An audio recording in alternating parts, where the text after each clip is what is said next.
Comment rester toujours motivé et atteindre ses objectifs? Bonjour à toutes et à tous, c'est Alec et j'espère que vous allez bien. Aujourd'hui dans cette vidéo, je vais répondre à une question qui m'est très souvent posée. Que ce soit sur YouTube, Instagram, Facebook, par email, dans mes programmes également, on me dit toujours « Mais comment tu fais pour avoir telle énergie, tout le temps motivé, tout le temps énergique, tout le temps envie d'atteindre tes objectifs, tout le temps envie de te repousser, tout le temps envie d'avoir des challenges et autres ?» Bon, déjà, rassurez-vous, je suis comme tout le monde, j'ai des hauts, j'ai des bas, mais j'essaie au maximum d'avoir des hauts, voire des très hauts et faire abstraction de mes bas pour pas que ces bas justement aient un impact négatif sur le reste et fassent en fait un cercle vicieux. J'adore les cercles vertueux et je mise essentiellement sur ça pour ma réussite.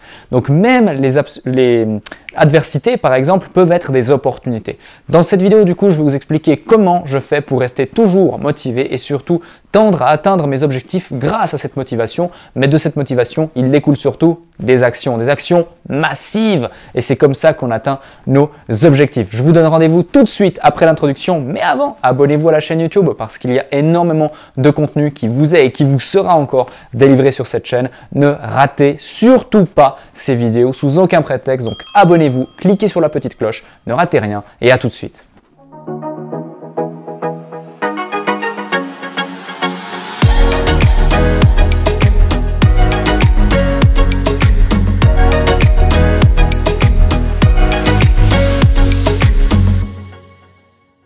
Alors, premier conseil, pourquoi ou pour qui est-ce que vous faites ça? Posez-vous réellement la question. Posez-vous avec humilité la question, prenez de la hauteur et dites-vous, mais pourquoi est-ce que je fais ça? Pour qui est-ce que je fais ça? Quelles sont mes motivations réelles? Quelles sont mes motivations profondes? Quelles sont mes motivations intrinsèques, extrinsèques? Très important vraiment de comprendre pourquoi ou pour qui vous faites ça. Si vous ne comprenez pas pourquoi ou pour qui vous faites ça, si vous ne le faites même pas pour vous, pour quelqu'un d'autre ou pour autre chose et autres, ça ne va pas forcément fonctionner à long terme. Donc vraiment, soyez au clair avec vous-même, dites-vous pourquoi, pour qui, comment vous le faites. Quel est le but final en fait? Quel va être votre accomplissement? Quand est-ce que vous allez être réellement satisfait et heureux de le faire? Moi, personnellement, je le fais essentiellement pour moi. Je le fais essentiellement pour me prouver différentes choses. Je le fais essentiellement parce que j'aime les challenges. Je le fais également aussi pour mon père qui m'a quitté trop tôt et qui du coup aurait dû passer à l'action pour plein de choses et peut-être qu'il serait encore là. Je le fais également pour toutes les personnes qui se sont moquées de moi à l'école, qui m'ont dit que j'étais un raté, un minable, qui ont fait de moi une victime quand j'étais enfant. Je le fais aussi pour ma mère qui s'est battue seule pour m'élever, etc. Je le fais aussi pour la femme que j'aime et du coup la famille que j'ai envie de créer à long terme. Et tout ça, je le mets au quotidien. Je le fais aussi pour mon associé que je considère comme un frère. Et c'est extrêmement important vraiment de vous dire pour qui est-ce que vous le faites. Pourquoi est-ce que vous le faites? Et après, pourquoi? C'est effectivement tout ce qui est autour de ces personnes que l'on aime en général. Donc vraiment, posez-vous ces bonnes questions et c'est ça qui vous donnera l'envie et la motivation notamment de toujours avancer. Deuxième conseil, sachez vous remettre en question quand les choses ne vont pas. Soit on gagne, soit on apprend. S'il y a un problème, c'est votre faute. C'est votre faute. Personne d'autre. Si vous n'y arrivez pas, c'est votre faute. Si ça se passe mal, c'est votre faute. Alors, il ne faut pas dire « Ouais, c'est ma faute, je m'en veux, je suis nul, etc. » Non, il y a des impondérables, on n'y peut rien, c'est comme ça. Mais quand je dis « c'est votre faute », ça veut dire qu'il ne faut jamais, surtout pas en tant qu'entrepreneur, essayer de déplacer la responsabilité vers quelqu'un ou quelque chose d'autre. C'est votre faute, vous devriez anticiper, vous auriez dû mettre en place les actions concrètes pour arriver, pour pallier à certaines problématiques. Si vous n'y êtes pas arrivé, c'est pas non plus grave, c'est pas la fin du monde, mais il faut maintenant mettre en place les actions concrètes pour pallier à ces problématiques et faire en sorte que cela fonctionne à long terme. Donc, aucun problème si ça ne marche pas, mais par contre, il faut faire en sorte qu'à court, moyen et long terme, cela fonctionne. Donc tout ça, ce sont des apprentissages. Nouveau, soit on gagne, soit on apprend. L'échec n'est pas final, c'est l'abandon qui est fatal. Seule la réussite compte et la réussite, ça passe par le fait de réitérer des actions jusqu'à enfin aboutir à une conclusion positive, un résultat qui vous convienne et un résultat qui convienne à tous.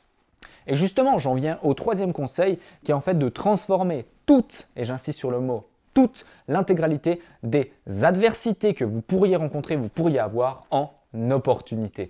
Donc il est essentiel vraiment de se dire j'ai pas forcément des obstacles mais ce sont des opportunités qui voient le jour de différentes façons, qui peuvent être de plus ou moins intéressantes, peu importe, mais ce sont vraiment importants, c'est vraiment important de vous dire que même par exemple un client qui va vous dire non, un client qui va même demander par exemple un remboursement, un client qui ne va pas vouloir avancer et poursuivre avec vous, eh bien ce n'est pas grave, dans le sens où vous allez pouvoir vous dire pourquoi.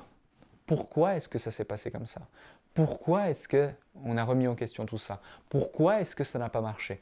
Etc, etc, etc.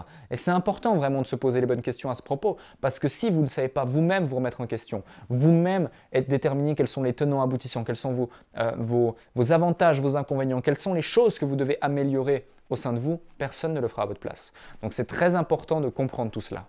Quatrième conseil, pour rester toujours motivé, il faut impérativement et absolument créer un équilibre entre votre vie personnelle et votre vie professionnelle. Si votre vie personnelle prend le dessus sur le professionnel, ça ne va pas aller. Si votre vie professionnelle prend le dessus sur votre vie personnelle, ça ne va pas aller. Il faut vraiment trouver un équilibre. Notamment dans une vie de couple par exemple, moi j'ai la chance d'avoir également quelqu'un avec moi qui du coup est dans l'entrepreneuriat, donc on se comprend, c'est déjà une bonne chose. On se comprend par rapport à ça, elle comprend également le fait que j'ai des obligations, des responsabilités, je dois travailler plus que si j'avais simplement un job.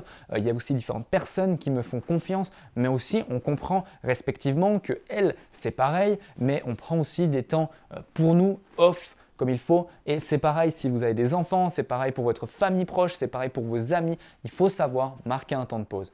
Aussi, c'est intéressant des fois d'avoir des amis à l'extérieur du business avec lesquels vous ne travaillez pas forcément, parce que là aussi, ça vous permet de lâcher prise, de sortir complètement de la chose et de ne pas être tout le temps indirectement rattaché à cela, ou avoir tout le temps un rappel autour d'une discussion qui est rattachée à cela, qui va peut-être, dans certains cas, selon votre tempérament, pas vous permettre de vous détendre et d'apprécier l'instant présent. Donc c'est très important de garder un équilibre entre vie personnelle et vie professionnelle pour ce quatrième conseil. Cinquième conseil qui est extrêmement important, soyez fiers de vous, récompensez-vous régulièrement. Par exemple, on a terminé l'année avec des chiffres très intéressants, je me suis offert une montre plutôt sympathique qui me plaisait et qui me faisait rêver depuis un certain temps. J'ai également offert une jolie montre à mon associé parce que je savais que lui aussi ça lui plaisait et il en voulait une depuis un certain temps. Alors ça paraît bête comme ça, c'est clair, ce n'est pas forcément un actif, quand bien même vu d'un autre œil ça pourrait l'être, mais il est essentiel de savoir vous récompenser, que ce soit à travers un bien matériel, que ce soit à travers même un restaurant, une expérience, que ce soit à travers également du temps, des vacances, de la détente, voir des amis, passer du bon temps, etc. etc. Peu importe, ce n'est pas forcément que des biens matériaux, ce n'est pas forcément que du luxe non plus.